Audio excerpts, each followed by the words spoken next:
12 മണിക്ക് 12 മണിക്ക് പഞ്ചുരുളി കളിക്കാൻ തുടങ്ങിയാൽ പിറ്റേ ദിവസം പഞ്ചുരുളി അതുവരെ കളിക്കണം. രാത്രി 12 മണിക്ക് അവരെ കെട്ട് വിടുന്നത്. പിറ്റേ ദിവസം പകല് 12 മണിക്ക് അവർ പിരിയുള്ളൂ. ഉത്തര കേരളത്തിലെ ക്ഷേത്രകലകളിൽ വൈവിധ്യം കൊണ്ട് അത്ഭുതപ്പെടുത്തുന്ന ഒന്നാണ് തെയ്യങ്ങൾ. ഒരുപാട് തെയ്യങ്ങൾക്കിടയിൽ വ്യത്യസ്തത കൊണ്ട് ശ്രദ്ധ ആകർഷിക്കുന്നതാണ് പഞ്ചുരുളി തെയ്യം. കാസർഗോഡ് ജില്ലയിലെ കൊന്നക്കാട് മലയിലെ ആദിവാസി ഊരിൽ കെട്ടിയാടുന്ന പഞ്ചുരുളി തെയ്യം കാണാനുള്ള അത്യപൂർവമായ ഭാഗ്യം തികച്ചും അപ്രതീക്ഷിതമായ ഒരു അനുഗ്രഹമായി. വനത്തിലെ ഒരു സഹവാസ ക്യാമ്പിൽ പങ്കെടുക്കവെയാണ് തുളുനാടിൻ്റെ തനതു തെയ്യക്കോലമായ പഞ്ചുരുളി തൊട്ടടുത്ത് കെട്ടിയാടുന്നതായി അറിഞ്ഞത്. പ്രതിഷ്ഠാ ദേവാലയങ്ങളൊന്നുമില്ല, പതിയാണ് പ്രധാനം. ഏത് പതി പതി എന്ന് വെച്ചാൽ ഇതുപോലെ ചെറുത് ഈ പുല്ലുമഞ്ഞ അല്ലെങ്കിൽ ഓലമഞ്ഞ സാധനമാണ് പതി എന്ന് പറയുന്നത്. അതാണ് ഏറ്റവും വലിയ പ്രാധാന്യം. ഇതിപ്പോൾ ഈ അമ്പലങ്ങളിൽ നിന്ന് നമ്മളിപ്പോൾ ജനങ്ങൾ കുറച്ച് എന്താണ് ഒരു പുറത്ത് പോയി മറ്റുള്ള ക്ഷേത്രങ്ങളെ പോലെ ആവണം എന്നുള്ളൊരു കാഴ്ചപ്പാട് കൊണ്ടാണ് ഇത് ഇപ്പോഴും ഈ കാഴ്ചപ്പാട് പറഞ്ഞത്. ഇപ്പം ചിലപ്പോൾ അനൗൺസ്മെൻറ്റ് കേൾക്കും, ക്ഷേത്രത്തിൻ്റെ ഭാഗമായല്ല പതിയുടെ ഭാഗമായാണ്. പതിയാണ് ശരിക്കും. നമുക്ക് ഗോത്രങ്ങൾക്ക് എപ്പോഴും പതിയാണ്. അത് ഇവർ നമ്മളെ ആൾക്കാർ മറ്റുള്ളവരെ പോലെ ആവണമെന്ന് പറഞ്ഞിട്ട് അവരെന്ത് ചെയ്യുന്നു, അത് ക്ഷേത്രം അല്ലെങ്കിൽ അതിനേക്കാളും വലിയ ദേവാലയം എന്ന് പറഞ്ഞിട്ട് സംസാരിക്കും. പക്ഷെ അതല്ല കാര്യം നമുക്ക് എപ്പോഴും ഗോത്രങ്ങൾക്ക് എപ്പോഴും പതിയാണ്.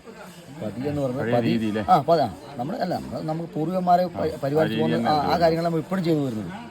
അതിന് നമ്മൾ മറ്റുള്ളവരെ അനുകരിക്കുന്നതാണ് ഇപ്പോഴും നമ്മളെ ഈ ക്ഷേത്രമാക്കി പറയുന്നത്. അതെ, നമ്മളിപ്പോൾ മറ്റുള്ളവരെ അനുകരിക്കുന്നു എന്നാണ് സത്യം. മറ്റുള്ളവരെ അനുകരണം ഇതിൽ പ്രതിഷ്ഠ ഒന്നുമില്ല. നമ്മൾ ഈ പ്രതിഷ്ഠ എന്ന് പറയുന്നത് ഇപ്പോൾ നമ്മൾ പൂർവികൻ, അതായത് ഗുരു ഒരു ആയുധം എടുത്തു വെച്ച് കഴിഞ്ഞാൽ അതാണ് പ്രതിഷ്ഠ.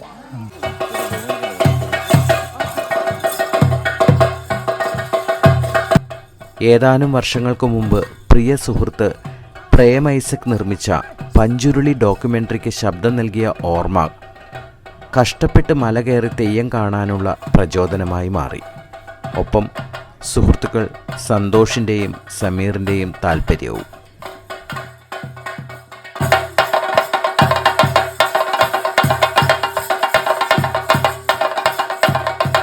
ഐതിഹ്യങ്ങളെയും കഥകളെയും വെള്ളം തൊടാതെ വിഴുങ്ങാൻ എനിക്ക് വിശ്വാസത്തിൻ്റെ പിൻബലമില്ലാതെ തന്നെ ഇഷ്ടമാണ്.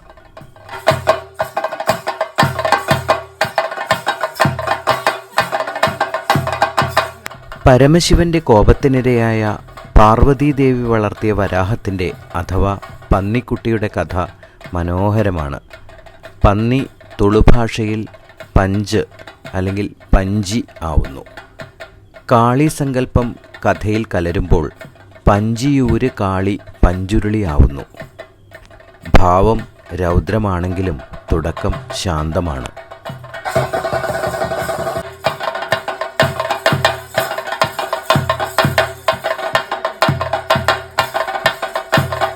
പെൺദൈവമായി ആരാധിക്കപ്പെടുമ്പോഴും മലയൻ, വേലൻ, മാവിലൻ, കോപ്പാള, പമ്പത്താർ എന്നീ സമുദായങ്ങളിലെ പുരുഷന്മാരാണ് കോലധാരികൾ. രുദ്രമിനുക്ക് എന്ന മുഖത്തെഴുത്തും തെയ്യത്തിൻ്റെ വസ്ത്രവിധാനങ്ങളും എല്ലാം മറ്റ് തെയ്യക്കോലങ്ങളിൽ നിന്നും തികച്ചും വ്യത്യസ്തമാണ്. ചില കാവുകളിൽ പ്രതീകാത്മകമായ മൃഗബലിയോടെ പഞ്ചുരുളി കെട്ടിയാടുന്നു.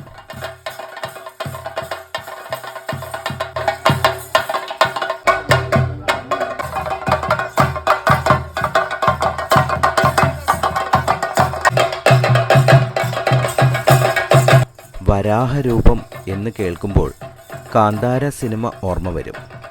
കർണാടകത്തിലെയും തുളുനാടിൻ്റെയും ശക്തിയും സൗന്ദര്യവും ആവാഹിച്ച പഞ്ചുരുളി തെയ്യം ഐതിഹ്യ കഥകൾക്കപ്പുറം മറ്റൊരു ചരിത്ര വസ്തുത കൂടി പങ്കുവയ്ക്കുന്നതായി പരിസ്ഥിതി സംരക്ഷകനായ ശ്രീ പത്മനാഭൻ മാഷ് പറഞ്ഞു തരുന്നു.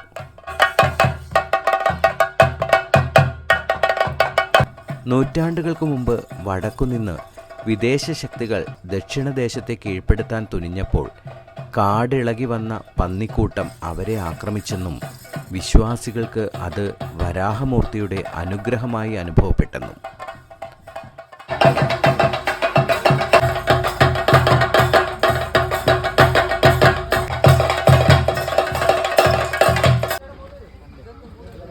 ഇതെല്ലാ വർഷവും ഉണ്ടോ ഇവിടെ?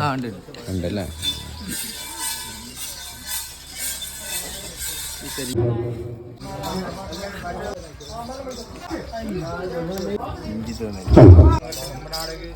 മഹാമാരി വർക്കാണെങ്കിൽ മഹാമാരി മാറുകൊണ്ട് കേരളം തങ്ങളുടെ അല്ലേ എന്നതായിരിക്കുന്ന കാലഘട്ടം കണ്ടല്ലേ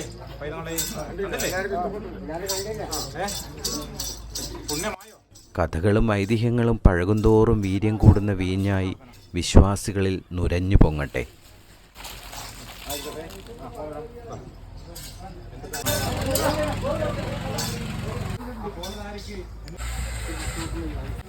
ഇതിപ്പോൾ ഏത് തെയ്യത്തിന് വേണ്ടിയിട്ടാണ് ഇത് ചെയ്യുന്നത്? ഇത് കല്ലുറ്റിക്ക്. വരാഹമൂർത്തി അഥവാ നമ്മുടെ പഞ്ചുരുളി മഹാമാരിയെ മഞ്ഞായി മാറ്റട്ടെ അല്ലേ ആയതുകൊണ്ട്